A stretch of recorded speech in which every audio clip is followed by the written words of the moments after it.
The skies above Fairbridge were heavy that morning.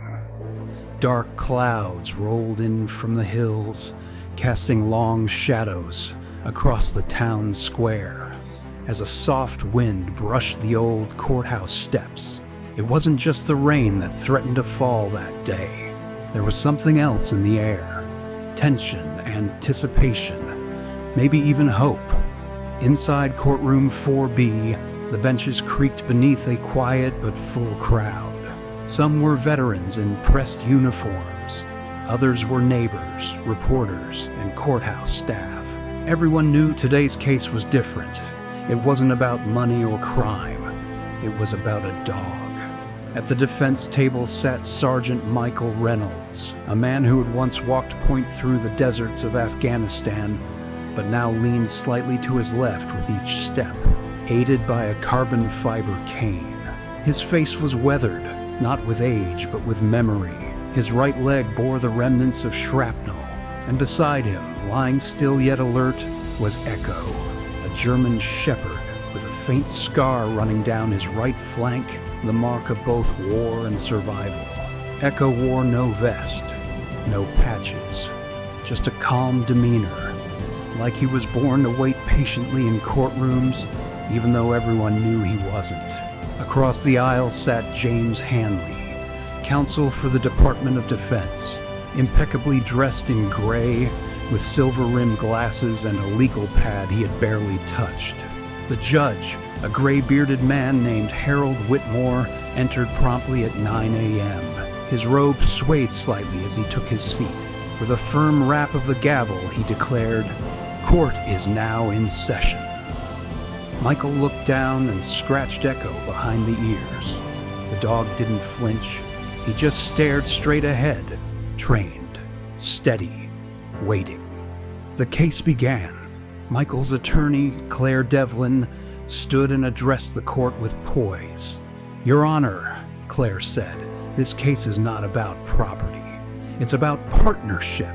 Sergeant Reynolds and Echo served this country together. They bled together. They endured together. And now, after all they've been through, we're here to decide whether they should be separated by paperwork." She paced slowly in front of the jury box, then turned.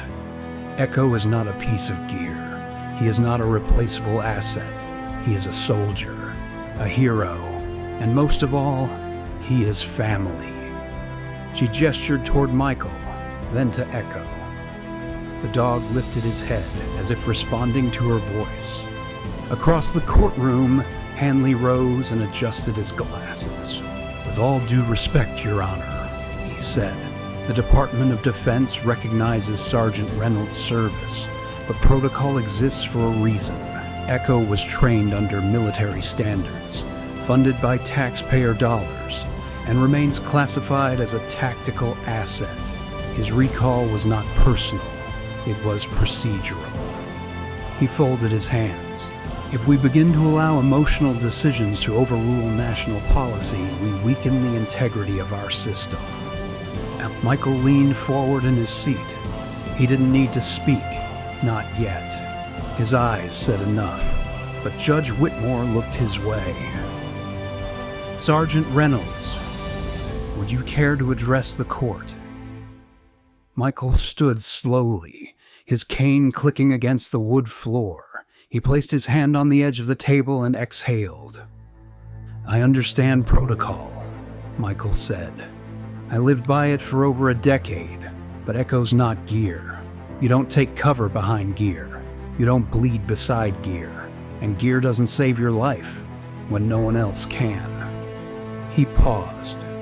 "In Kandahar, we were sweeping a road near an abandoned market. It was quiet, too quiet. Echo froze. I knew something was wrong." Michael's eyes lowered, voice tightening. "He lunged. I didn't even see the bomb. The explosion hit him first, threw me back 30 feet.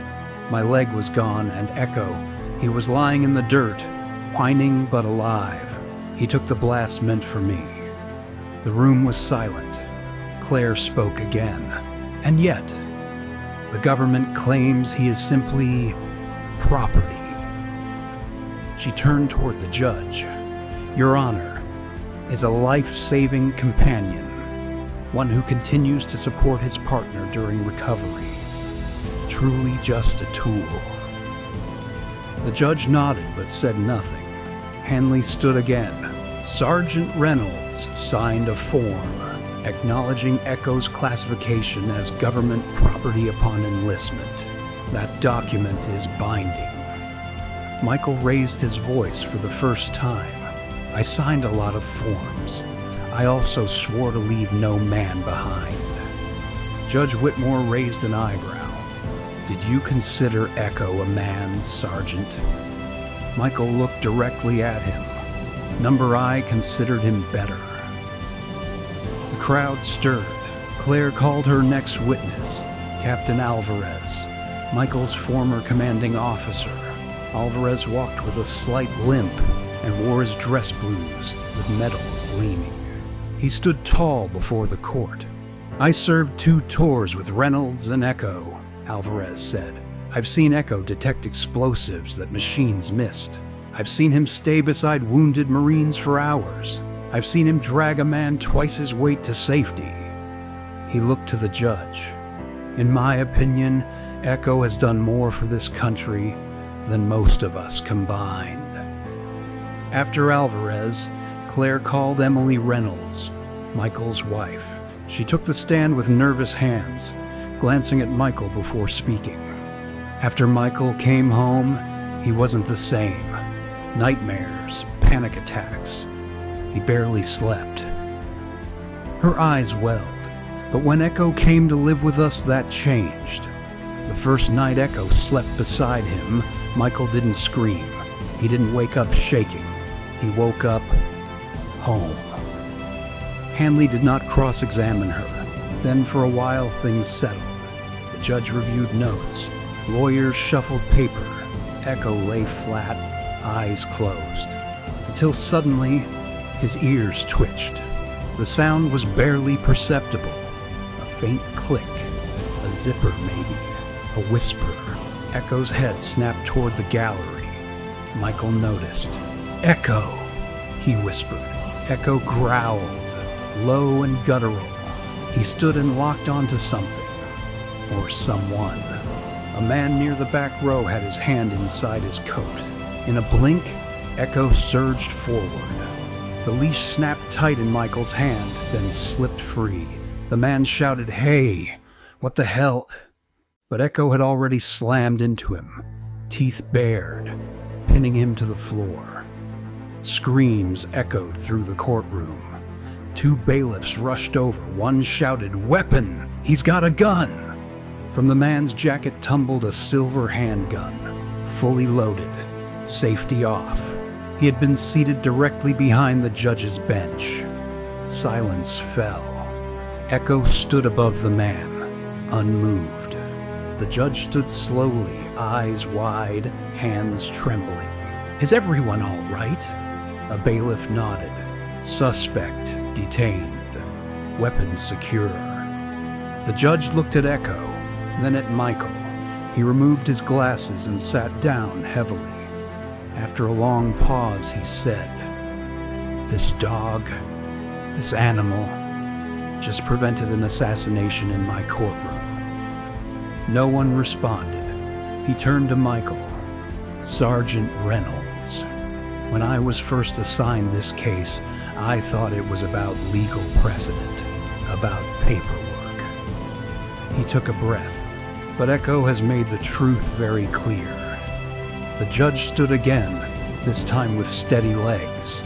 "This court finds that Echo is not property. He is not a tool. He is not a thing to be owned." He looked at Hanley. "The government's argument is dismissed." Then to Michael. "This court rules in favor of Sergeant Reynolds. Echo goes home."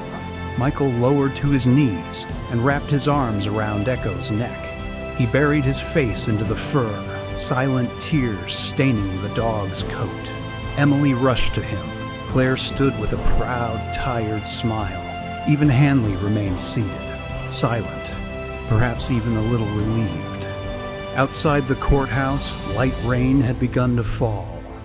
Michael, Emily, and Echo stepped into it, the drops barely touching their skin beneath the weight of what they had just lived through.